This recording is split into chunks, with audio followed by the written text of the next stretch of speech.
Good evening and many thanks for joining us this the 7th day of May the year 2024.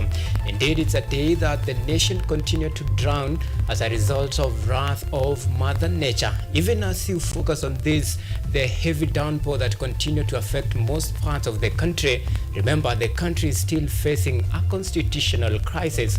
All this as a result of delayed process of IEBC selection panel. The time for boundary review is already long overdue.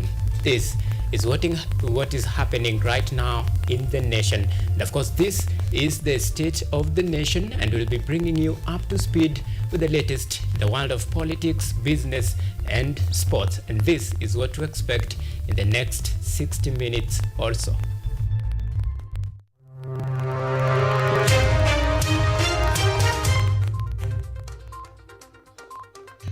Tonight, we will use it wisely.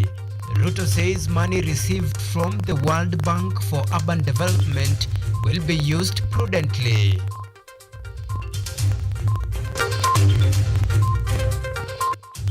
Test your soil. Mudavadi urges African farmers to regularly assess their soil for balanced farm nutrition to address food insecurity in Africa. Also tonight, save for retirement. Mudavadi tells Kenyan points for retirement pension. Plus, we will not be coward. Doctors want government to honor their end of bargain or else strike on.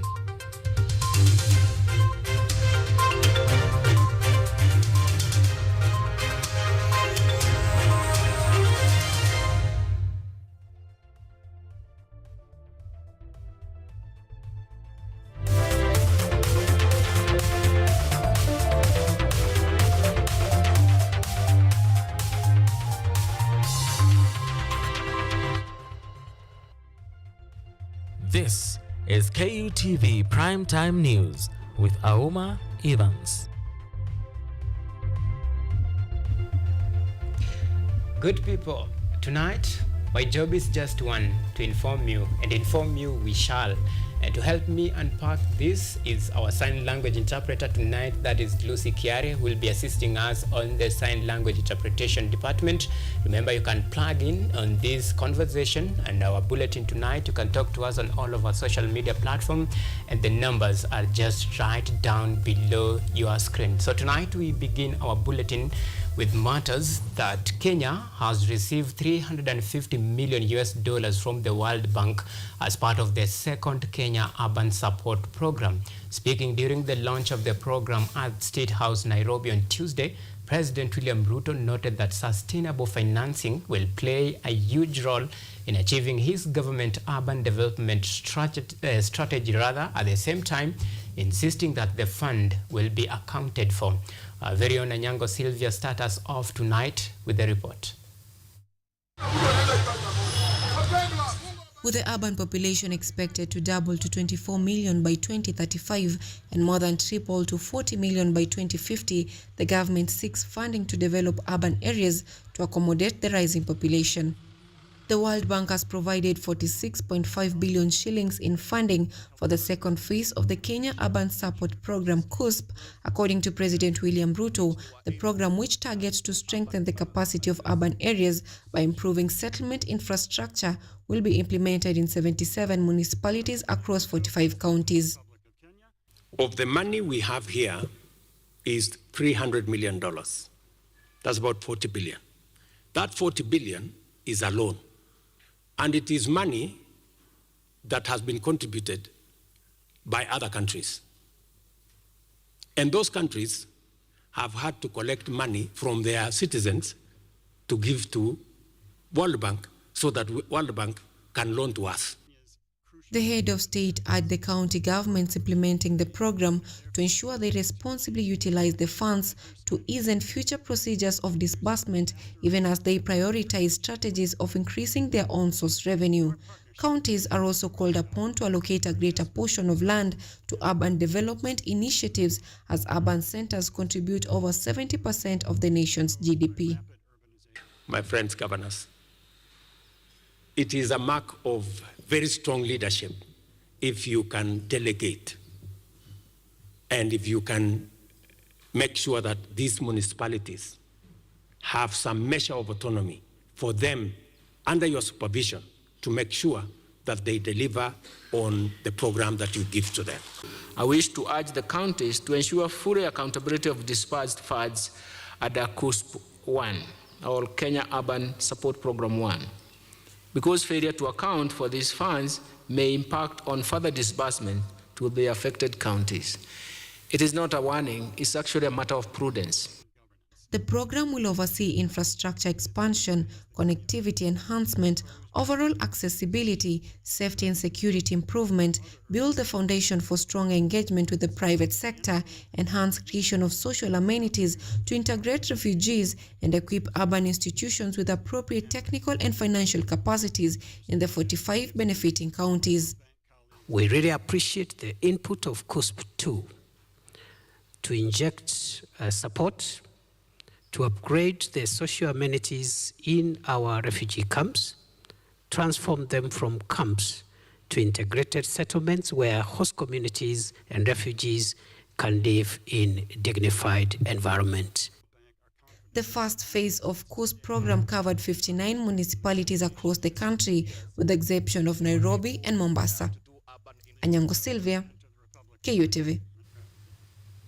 Now, in a move to enable African farmers to rebuild their soil health and double their yield, Prime Cabinet Secretary Musalia Mudavadi on Tuesday morning, while opening the Africa Fertilizer and Soil Health Summit, encouraged African farmers to regularly test their soil and practice balanced farm nutrition to address food and nutrition insecurity in Africa.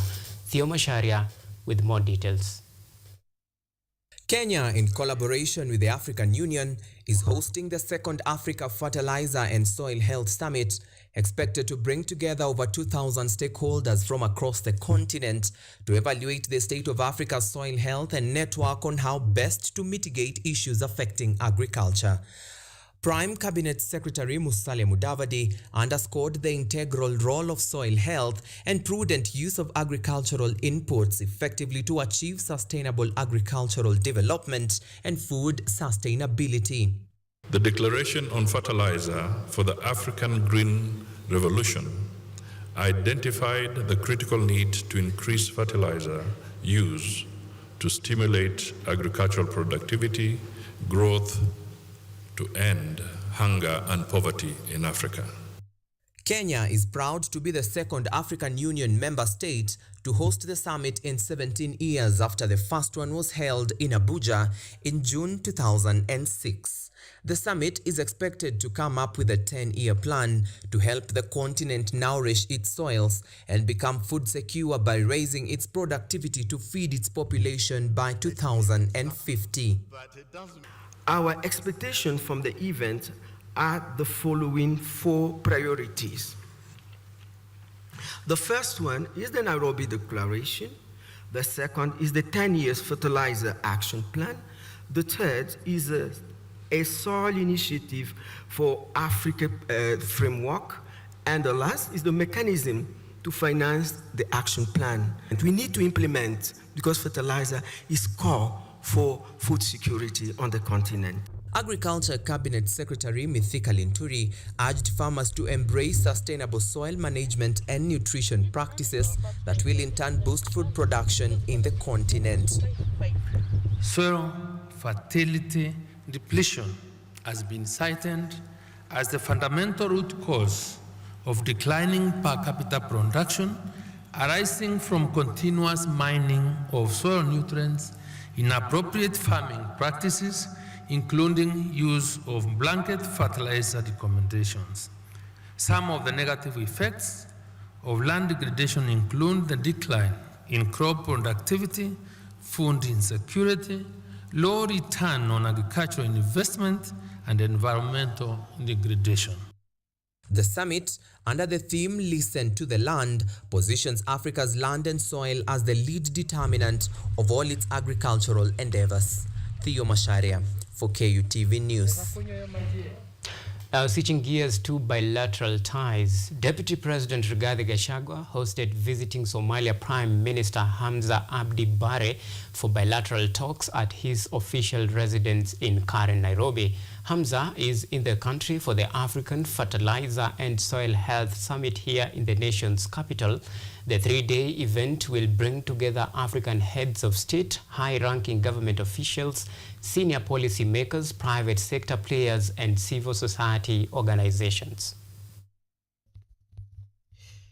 Deputy President Rigathi Gachagua and Somalia Prime Minister Hamza Abdi held high talks in Nairobi.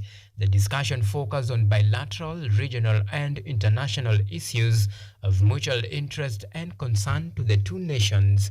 Gachagua was accompanied by ministers responsible for foreign affairs and international cooperation, defense, internal security, as well as commerce and industry. Let me start by expressing my deepest gratitude for the warm welcome and kind hospitality extended to me and my delegation during our visit. It is always a pleasure to be here among friends in the beautiful country of Kenya. We are not only neighbors, we are not only neighbors who share borders, we share deep historical ties and bonds of brotherhood. The Deputy President Rigathi Gachagua noted that despite rich historical and cultural ties between the two neighboring nations, the bilateral trade was still minimal.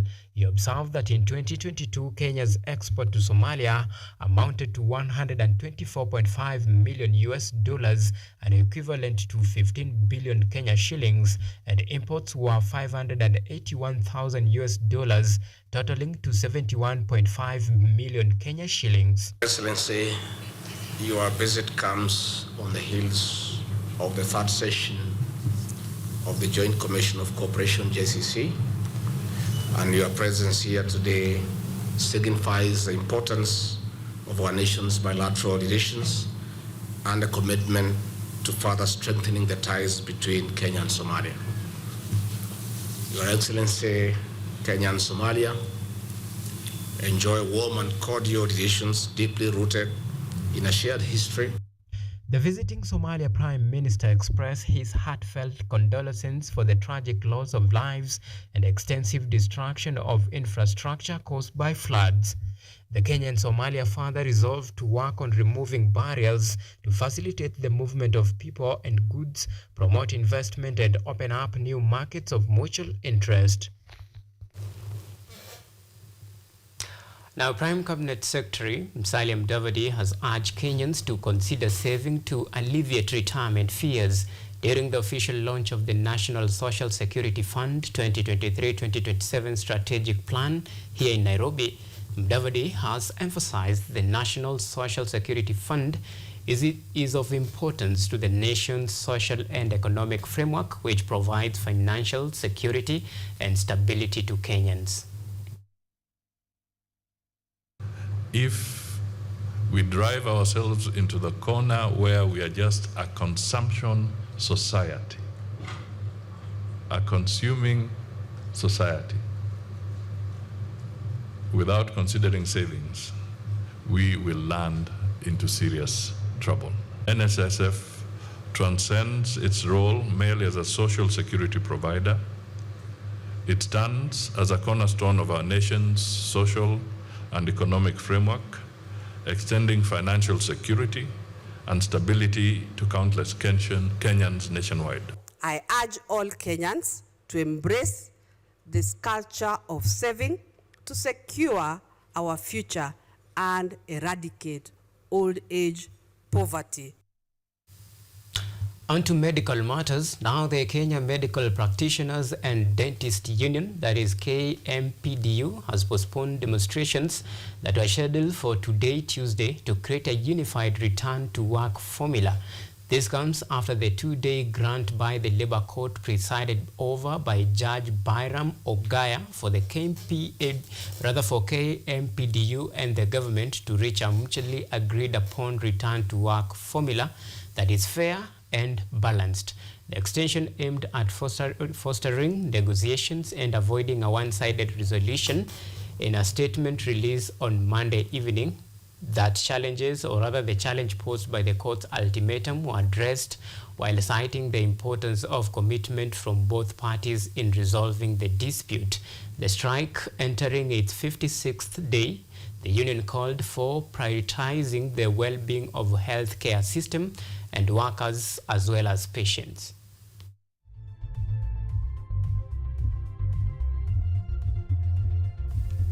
Now, the launch of water drilling equipment in Embu County is a relief to residents who have been experiencing water shortages. According to Embu County Governor Cecil Mbarire, the county, being a semi-arid area, experiences frequent water shortages. Thus, the water test pumping machine provided shall ease the burden. This story was produced by Brenda Nyongesa. Residents of Embu County can now celebrate after years of combating the shortage of water in the area. This is after the launch of equipment used in drilling boreholes within the county, led by Embu Governor Cecil Mbarire. Test pumping machine and another lorry to carry the equipment that is needed is so that we can be able to get water to as many communities as possible. We'll be looking at our public institutions, the schools, the hospitals. We also look at communities at village level. Embu County being a semi-arid area, the project is intended to ease the burden of water shortage in the region. According to Kiambere Member of County Assembly Lenny Masters, the provision will go a long way in saving the funds used in provision of water. Mashini itatumika sana kwa sababu kwa ile tulikuwa katika budget yetu tulikuwa tunaweka kiwango cha milioni 4, milioni 5 kuchimba borehole moja. Lakini kwa sasa tukiwa na mashini yetu kama Embu County, tutakuwa tunatumia pesa kidogo sana kwa sababu ni kutafuta tu pesa ya kuweka gari zetu mafuta, then tunazipeleka pale ground, ziko na wafanyikazi wetu na kuchimba maji. Muminji MCA Newton Karish has also supported the project, noting that it will also help in revenue generation, thus relieving the burden of pending bills that the county has been facing over the years. Kwa hivyo, lakini kukiwa na certain arrangement, kukiwa na fund kama hiyo na sheria ama guidelines zile tunafuata, ni rahisi sana kwa hizi machine kutumika nje na zinaleta pesa huko kwa county. Kwa hivyo hii itakuwa NA kwa department ya water na inaweza kuleta pesa mingi sana. Despite the county government efforts to provide the essential needs to its residents, there has been complaints of misuse of funds in purchasing the machines. The MCAs, however, urge residents to avoid politicizing the project, claiming that the work should be left for the Auditor General. Ningetaka kuuliza mkaaji wa Embu County, tuachane na mambo ya siasa na mambo ya maji, kwa sababu maji ni uhai. Tukiweka siasa, sisi tuko na hitaji la maji, hatutaki kujua hata hiyo mashini ni ya pesa ngapi, kwa sababu hitaji letu ni maji. Mashini imepatikana, hiyo ingine sisi kama wambunge pale chini tuliweka pesa katika budget, tumeona zile mashini zimenunuliwa. Auditor General wako pale atakagua zile vitabu pia. Na Embu County government intends to drill 5 boreholes every month across the county. Edward Nyamo, KUTV. Right, that story by Edward Nyamu now takes us to our first break here on the State of the Nation. Remember, we still have plenty of stories to run you through by. And remember, in this State of the Nation today, the discussion is all about the ongoing, the national disaster that is we are facing. First of all, we have the IEBC selection panel process of actually proceeding to select the new IEBC commissioners, including the chair. That process has been stalling for quite a while, and that is the sort of conundrum that we find ourselves in as a nation. So which way forward? That is the question that we are asking tonight. So we are taking a very short break. When we come back, remember, plenty more to follow, including that discussion of State of the Nation. See you in a while.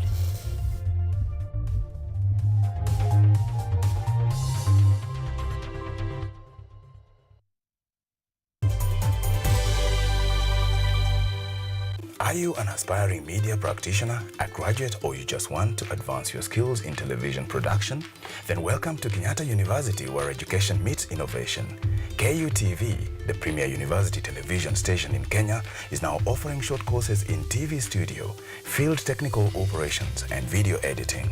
Through these courses, you will acquire hands-on skills on camera operations, media production, lighting techniques, audiovisual editing, and sound and visual control, and how to operate key equipment in modern TV control room. Enroll today at KUTV and discover your full potential in cutting-edge TV broadcasting. Graduates of these courses will receive professional certificates. For more information, visit our offices at KUTV Studios or call us on 020-870-4252 or 020-870-4255 or SMS us on 0739-110-544. KUTV, a new experience.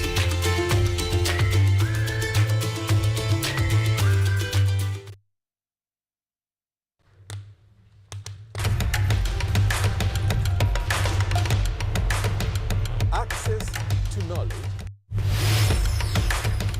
solution to unanswered questions.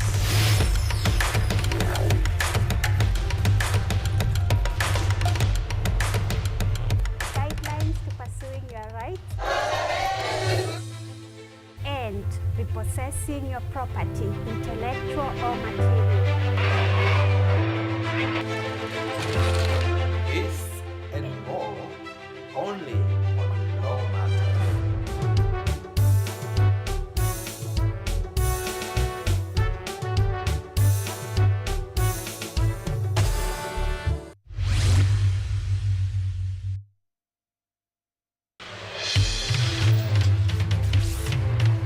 Tunachimba hadi mizizi kukuletea yanayojiri. So mimi naomba tu serikali yetu ya Mungu, jibarikiwe na Mungu, iweze kuteremsha bei ya mafuta. Yanayokukumba tuna maizi, tunakutetea sisiri. Kwa kweli ni speciali tukikupambia makala ya mwanamke mwake. Utasema hupendi mizizi ya habari. Nami Caroline Kimoi.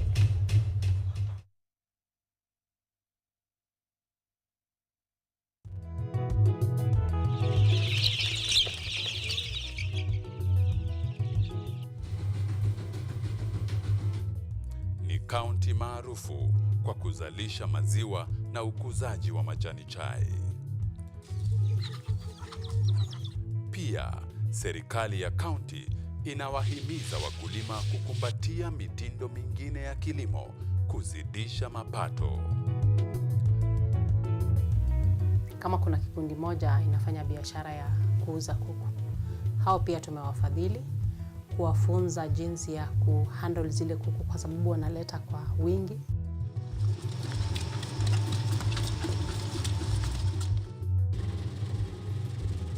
Haya yote tunakuletea katika Boresha Kilimo, toleo la kaunti ya Bomet. Kilimo ni nguzo kubwa kwa ujenzi wa taifa.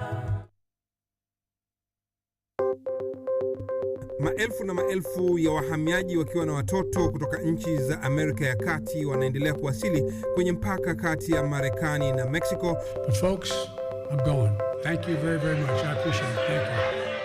Ni habari kutoka pembe zote duniani. People pass vuguvugu. People pass ni idea. Sazidi ananyonya, hanyonyi vizuri, anakuwa hayuko comfortable. Jeshi la Jamhuri ya Kidemokrasia ya Kongo linapambana na waasi wa ADF. Kwa sasa wanatoa wito kwa mashirika, makampuni na vile vituo vya uchukuzi. Mambo mengi yatakwenda kama yalivyopangwa. Hapa ni kuna mmoja wa viongozi wa chama cha wavuvi katika eneo hili. Zaidi tunajaribu kuwapa chanjo ili ina boost ama inanyanyua kinga ya mwili, hiyo inaenda kupelekea kupambana na virusi. Ni duniani leo, Jumatatu mpaka Ijumaa, moja kwa moja kutoka VOA Swahili, Washington DC.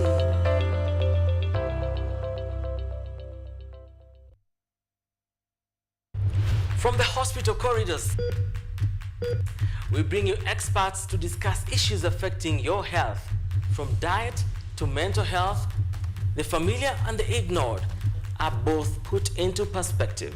We then dive into the environment and look at the effects of climate change and its solutions. Join me, Mutegi K. Martin, every Friday at 9 p.m. as we learn on how to better our health while taking care of our environment. Only on KUTV.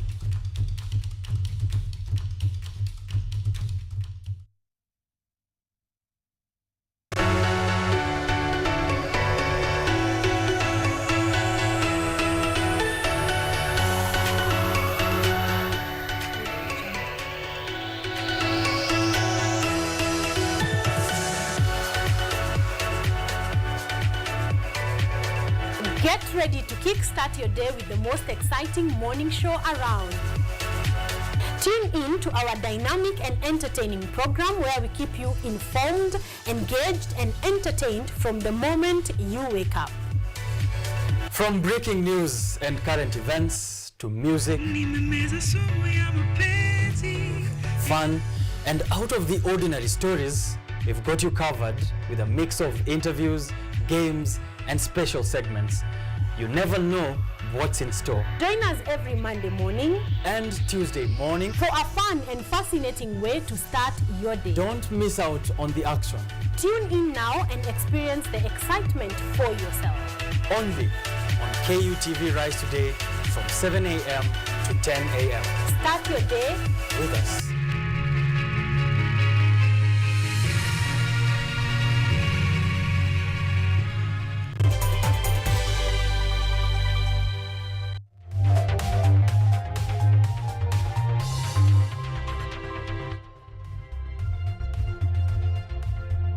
You are watching KUTV Primetime News with Auma Evans. All right, welcome back and thank you for choosing to stay with us. Now let's continue. Now, reports of possible progression on a ceasefire deal between Israel and Hamas are happening against the backdrop of Israelis' planned military incursion into the southern Gaza of Rafah, city of Rafah, that is. In Washington, President Joe Biden launched with Jordan's king and spoke to Israel's prime minister by phone in an apparent effort to soothe tension between the two conflicting parties. VOA's Anita Powell reports from White House. Tension in Rafah after Israel signaled its intention, over Washington's objections, to launch a ground assault on the packed town at Gaza's southern point. And tension in Washington amid reports that Israel and Hamas were close to a ceasefire deal Monday. Jordan's king lunched privately Monday with U.S. President Joe Biden, and the administration said Gaza was discussed. Biden also called Israel's leader by phone Monday morning. The White House said its wishes are clear. We want to get these hostages out. We want to get a ceasefire in place for 6 weeks. We want to increase humanitarian assistance. And the last thing that I want to do is say anything at this podium that's going to put that process at risk. In Gaza, residents celebrated at Monday's news that Hamas had accepted an Egyptian-Qatari ceasefire proposal. The State Department was more skeptical about whether a deal had, in fact, been reached. A ceasefire is absolutely achievable. There has been a deal on the table, a proposal on the table that would achieve an immediate ceasefire and the release of hostages. Now, as for Hamas's response, which I think gets to your question, again, I don't want to characterize it in any sort of detail until we've had a chance to review it in depth and talk with our partners in the region about it. Meanwhile, Israel's military has told Rafah residents to evacuate ahead of a ground operation. We examine every answer and reply very seriously and find every possibility regarding the negotiations for the return of the hostages to their homes as a central task as quickly as possible. And at the same time, we continue our operations in the Gaza Strip and will continue to do so. The United Nations expressed concerns over an incursion into Rafah. Any escalation of hostilities resulting from a full-scale incursion into Rafah will push residents and displace people currently living there past their breaking point. And the White House expressed concerns about civilians after what appeared to be aerial strikes there on Monday. It doesn't matter whether it's missiles or rockets, things that kill innocent people, that's not okay. And again, the president made it clear that we don't want to see operations in Rafah that put at risk those 1.5 million people that are there. It's those people who today are caught in the middle of all this. Anita Powell, VOA News, the White House.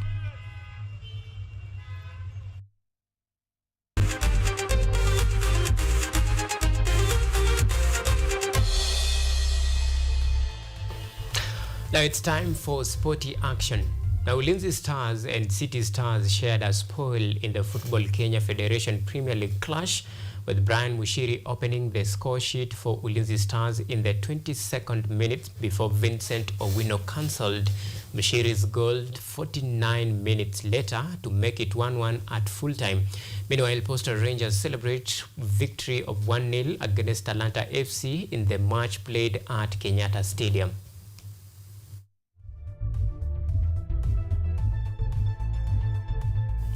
Now switching gears to Champions League action, Paris Saint-Germain will welcome Dortmund today at Parc des Princes for the second leg of UEFA Champions League semi-finals at exactly 10 p.m. East African time. PSG, who faced a 1-0 defeat from Dortmund, will use home advantage and try to fight back for a win, whereas Dortmund will be fighting for a win to qualify for their first final since 2013.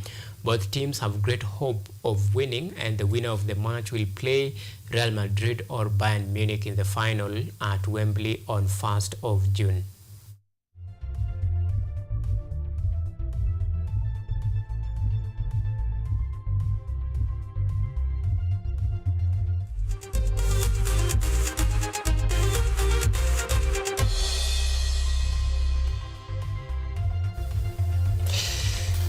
Right, that is all what we had for you today. Many thanks for keeping in, and of course for keeping us a company in the last 25 minutes or so.